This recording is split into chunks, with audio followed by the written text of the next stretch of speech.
Charging while raining hard.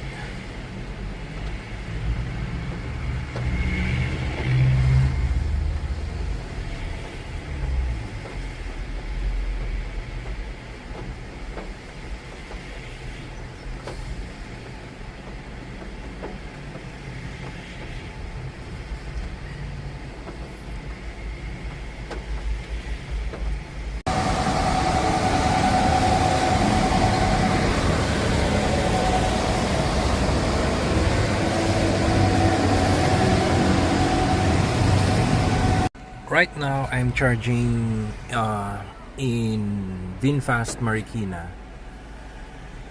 Yeah.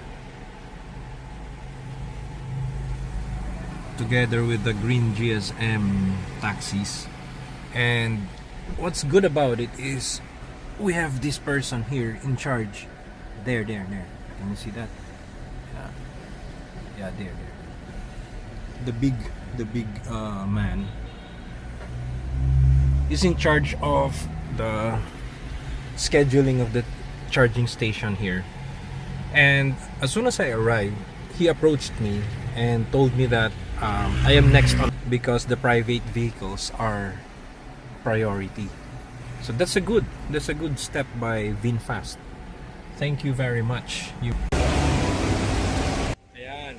Kasama ko ngayon yung in charge dito sa VinFast Marikina charging station. Si Sir Jansen po. Jansen, ayan. Alam mo, kanina dumating ako, kagad nilapitan ako, ang sabi, priority daw yung private owners. Kaya maganda ang ano. Anyway, ito si Sir. Lapit lang kayo sa kanya pag kayo napunta rito. It will make your life easier. Okay? Thank you. 80% lang tayo para hindi naman tumagal, nakakahiya dun sa mga green GSM taxis. At least 80%. That's fine. Turn right on